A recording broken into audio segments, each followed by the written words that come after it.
Now we'll run through the browser extension settings. I click on the browser extension icon,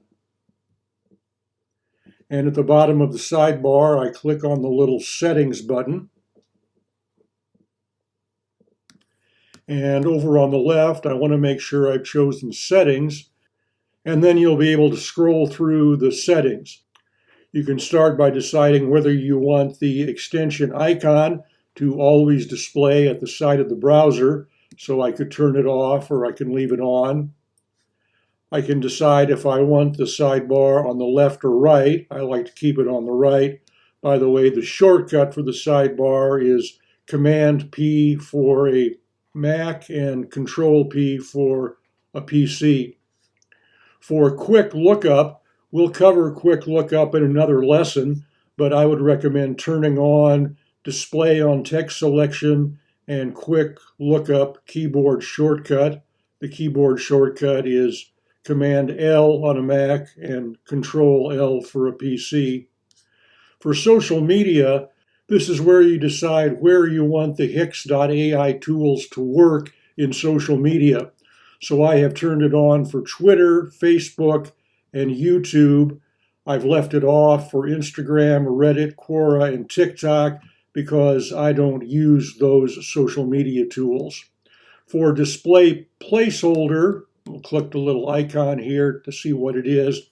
The placeholder is the reminder you'll get to press // to generate any text with hix.ai.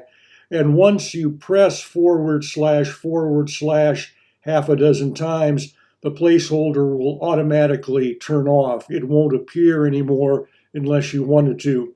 But I leave display placeholder on, even though it doesn't show up anymore. For Google Docs, display writing mode switch. We'll discuss writing mode switch later, but I leave that turned on. You can leave the display placeholder on or off. As I said, after you type // 6 times, it will stay off automatically. For search engine, one of the options is to display hix.ai's responses alongside search engine results.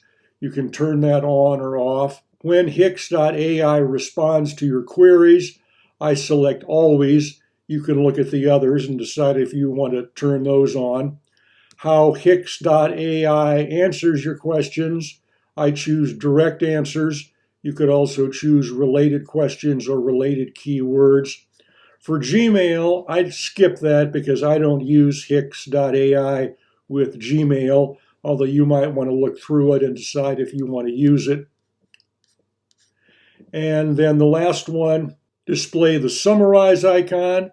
I leave that on. And finally, display YouTube video summarizer. I leave that one on.